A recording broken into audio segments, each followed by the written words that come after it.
Welcome po sa Opinion TVPH channel. Mga kababayan, sabay-sabay po natin panoorin ang balitang ito at sama-sama tayong mag-react sa comment section. Please support my channel. Like, share, and subscribe. How do you assure the public? You did say that you will not use it to weaponize, right, the office. But you have criticisms coming already, I mean, going against this administration, saying that in the end, hindi naman pala totoo yung walang sasantuhin, kahit kamag-anak, kahit kaalyado. You know, you have criticisms, fears, that in the end, this administration will protect, at the end of the day, the former speaker as he is related to the president. Ano nga yan, dapat yan i-gather nila yung evidence nila tapos iharap nila sa amin. Tulungan nila kami. I need people to help. People should be helping the ombudsman. Yun ang tingin ko lang kasi hindi rin madaling kumuha ng ebidensya. But if you have it and you can give it to us, we will use it. I promise you. We will not throw away anything of value that can be used in the prosecution of cases. All right. Now, talking about other senators, you mentioned Senator Joel Villanueva. I want to ask you, because the ombudsman at one point ordered the dismissal of Senator Joel Villanueva, which was never acted upon. He's now implicated in a similar controversy. First, what happens to the old order, and what happens now to new issues against him? Karen, that order was given by former Ombudsman Conchita Carpio Morales in 2015 when Sonny Belmonte was still Speaker of the House. And later on, the same order was given to the Senate President in 2016. And then nothing came out of it. And I think that it is one of the things that the Supreme Court will have to decide eventually. What is the real power of the Ombudsman to dismiss people who fall under the House and under the Senate?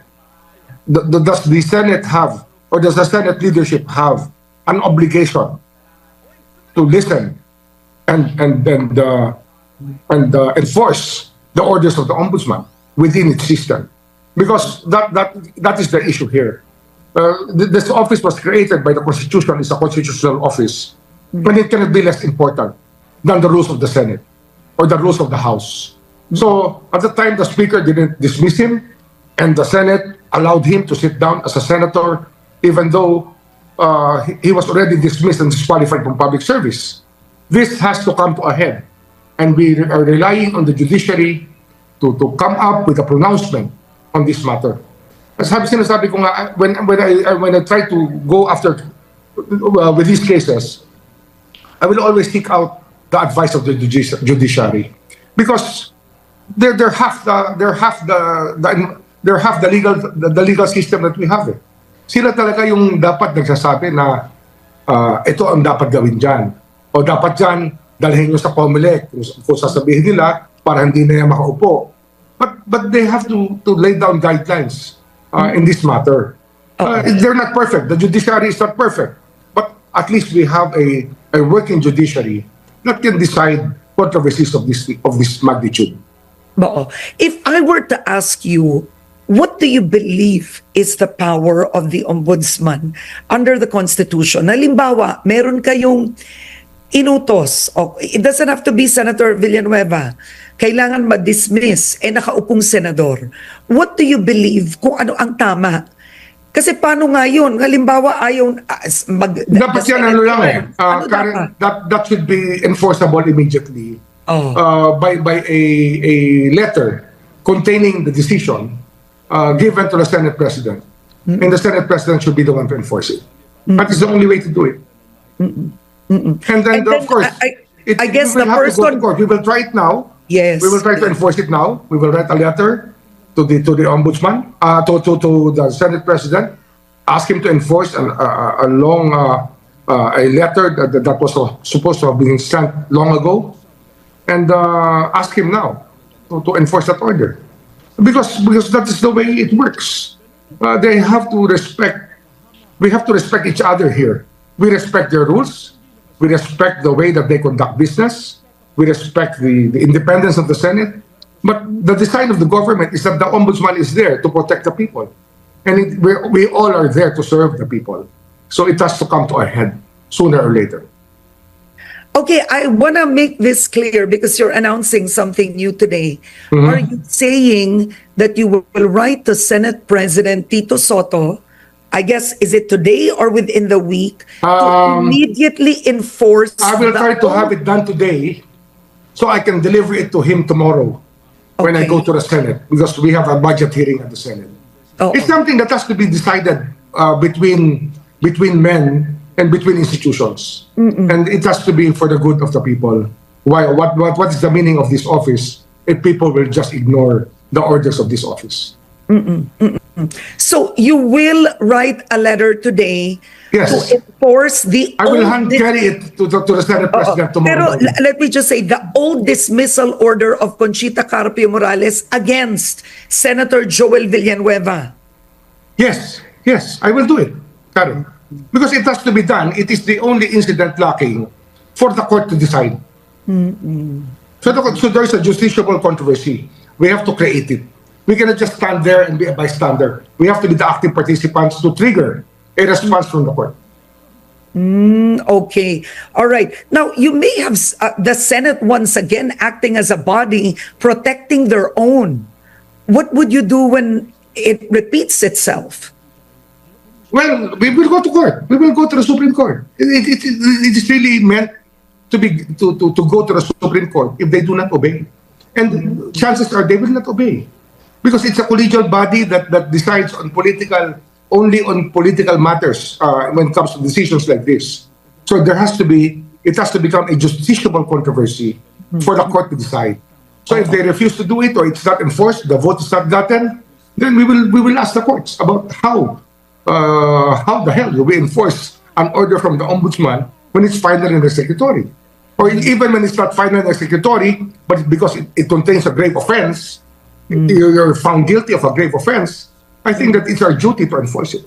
Oo. May tanong lang ako, Ombudsman, no? Nung panahon ba ni Conchita Carpio Morales, when they ordered the dismissal, did they also send it to the Senate President, the letter, and outright the Senate just ignored it or declined to act on it? Yun ba ang nangyari? I'm not sure, actually. Oo, yeah. I have to go into that again. It's, I actually have to talk to Conchita, to Ma'am, to Justice Morales, so that we can. I will have a background. Yeah. I will need that background. I will need that even before we file a case in court, in the Supreme Court, for the enforcement of this, we will just need her advice also. But I find that quite interesting that you have a very strong point. The only way for the Supreme Court to act on it is to create the judicial controversy. Yes, and then we call they it, have as to we decide. lawyers call it, a justiciable controversy. A justiciable controversy. Justiciable controversy. Yes. All right. In legal Okay. parlance.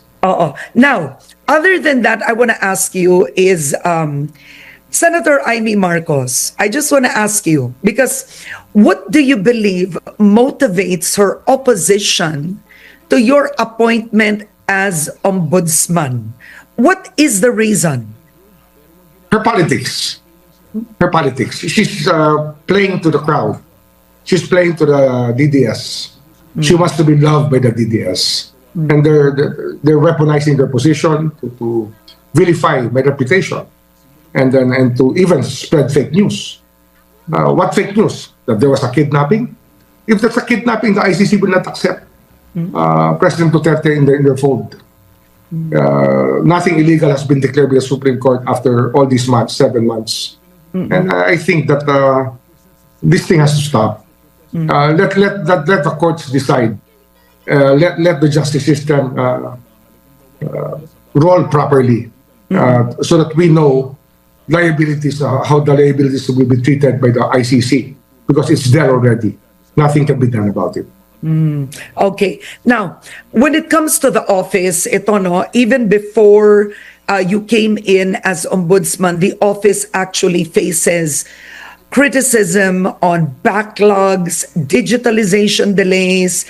Of course, we talked about allegations of midnight appointments already, but be specific on the reforms so that you can reinstate institutional integrity and transparency in the office of the ombudsman. Well, digitization is actually a must. Karen, I was speaking to the deputy ombudsman, and the one from Mindanao was present. Mr. Law was present, Andy Law, and we told them how long does it take to transmit an order or at least a document coming from Mindanao, and he says we have to personally carry it there. Oh, There's no digital instrument being used right now because, well, if I have it right, even the courts have accepted digital solutions already, and we already have e-filing. Yeah. And then scanners are abound. We have scanners that can scan documents and make them, you just certify them as duplicate originals, and it can be done. But that's not been done. And that's why it's something that's so urgent. Digitization is so urgent because it is also a way to check on abuses. Okay. Yung aging ng documents will always be evident when you have a digital system. Eh, wala pang digital system that will age the documents properly. So magkakadukay ka manually. And the space that it's taking up, the paper that's taking up the space in the office really is horrendous. Yeah. We have to hire warehouses for it. We can hire the warehouses, but we will have to digitize all of these files. Yeah. So institutionally, we will have a history of all the filings within the Office of the Ombudsman. But then there are so many global companies that already do this. Yes, yes, I know. Is it part of your budget? Not yet, but we have savings. For special projects like this, I think we can utilize savings. We will just inform the DBM about the use of savings for this purpose. But it's something that we consider very urgent. And the deadline is yesterday, Karen, as I always say. If I were to ask you just offhand, because you've just been there 2 weeks, correct? Are you just Yes. 2 weeks or 1 week? 2 weeks today. Today is the second week. Okay. Because I was there Friday last week. So this is our 14th day. Okay, if I were to ask you, and this is just offhand, what is or what are the most high-profile backlogs that you have in the Ombudsman's office? Family? Family is one of them. Formally, Oh, it's major. I think it's major because the impunity didn't stop after that. I think that family was a symbol of impunity, that people are not afraid to get caught. Yeah. Yun eh. That's one of the most high-profile cases that I can think of. Joel Villanueva is a backlog that has to be cleared. Sabi ko, that's the elephant in the room. It's something that has to be resolved by the people, by the Supreme Court later on, if the Senate will not bow to the order of the Ombudsman in enforcing a valid order. Because if there's no TRO, there's no restraining order, or there's no, the court does not tell us that we cannot do it, then it is presumed valid. It's presumed to be a valid act of Ombudsman Conchita Carpio Morales. Now, alam ko may nag-file ulit ng kaso ng reklamo regarding Tarlac officials. Yes. Kahapon lang yun. Right? Yes. So, ano ang estilo po ninyo? How would you do it? All of this at Ano the na yan? Nasa same evaluation time? na yan. That's already in the evaluation stage. Okay. And the moment that they find probable, just not probable cause, but they find that there is a room for investigating it further, then we will go to the fact finding and then go to preliminary investigation. It can be a quick one, Karen. We just have to validate the authenticity of the documents filed as evidence. Okay, because I'll read essentially what I think you've raised concerns on. Problems of inordinate delay. For example, complaint evaluation. You want to reduce the period from 72 hours to 48 hours. Yes. Is that actually feasible with the staff? It is feasible because it's just a document, Karen, that you have to evaluate. Okay. Why should it take more than 72 hours? Then let them answer that question. Pero kaya mo ibaba ng 48? That would be 2 days. 2 days. Dapat pwede na evaluation in 2 days. Okay. Yes. Oo. Okay, so 2 days, and nasabi mo na nga, yung fact-finding, you wanna Fact-finding, limit yes. it to 60 Ang days. fact-finding, Karen, normally, yan ang tinatawag namin sa DOJ na case build-up. Oo. That's when the graph investigator, prosecution officer, will go into the nitty-gritty of the case file and try to gather the proper evidence. So we will get the affidavits there. When the affidavits are complete and there's other evidence that can hold up in court, then we go to preliminary investigation. And the PI there are some PIs that took like Farmally took a long time, 4 years to be filed, and it was only filed when I was about to enter the office. It was filed after the retirement of Ombudsman Martinez. Yeah. So we just have to make things work faster. There should be a sense of urgency here, Karen. Okay. Kasi yung preliminary investigation, it was allowable 1 year. Is that correct? Yes. And you want it Yes. down to 60 days? Yes, 60 days should be possible. It should be possible to do it in 60 days. Okay, all right. Now, very quickly, okay, the review of the Farmally case, the review of the charges, you're starting now. How many days are you giving the office? 2 weeks. 2 weeks? Yes. Okay, all right. And after 2 weeks, ano Then pala? because the cases are still being withdrawn now from it's not instant, Karen. I had to sign another document yesterday for the withdrawal of the cases. I thought that I signed one already. Then there's one more that I had to sign yesterday. The moment that the cases are withdrawn from the Ombudsman completely, from the Sandigan Bayan, then 2 weeks should be enough to look at the evidence that we have. That's presuming that all the evidence is intact. Okay. Yes. Now, the Senate and the lower house have proposed bills institutionalizing the ICI and giving it more power. Pero when I spoke with former Ombudsman Conchita Carpio Morales, technically, trabaho na daw yun ng Ombudsman. Exactly, Clara. That's Yun what sabi we niya do. mo to proprio at Yes, makapangyarihan na ang Ombudsman. Yes. Well, the ICI will be doing its thing for the next 3 weeks to 1 month, I think. After which it will be wrapping up already. Then everything will be left to the Ombudsman already. Oo. Kasi the concern is it will be, in a way, it will be duplicative of your work. It's possible, Karen, but the fact that I stepped in almost 2 weeks ago, and the ICI was already investigating cases, it made things easier for us. It's making things easier for us. I really appreciate the effort the ICI is putting in, because it's something that the system needs. Kaya nga, even crowdsourcing is one of the things we want to do when it comes to lifestyle checks. Because all the help that we can use, from the ICI to neighbors, nosy neighbors, we will entertain it as long as it helps us pursue our cases. Oo, alam nyo, do you think, frankly speaking, kasi when I interviewed Rogelio Singson, he said 3 lang sila doon, right? Yes. Hindi naman sila talagang, hindi lahat sila ay investigador, hindi ganun ang training nila. Yes. Frankly speaking, do you believe that the ombudsman or a representative of the ombudsman's office should be sitting in the ICI? Actually, we have one already. Meron na. Yes. To We have one observe. already. To observe. To observe, yes. Okay. And then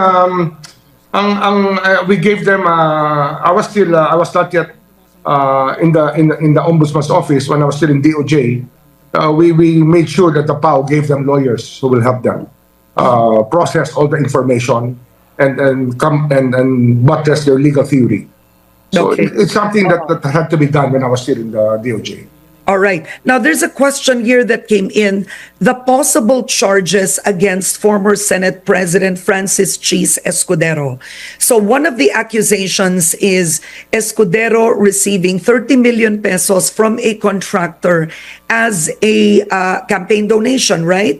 And he claims it is personal. there are other politicians that the PCIJ has found out have also received donations from contractors. Apparently, contractors pala talaga ang nagdo-donate ng cash, no, kapag kampanya. What happens then? Paano po ito, Ombudsman? It's more of a COMELEC issue, Karen. Okay.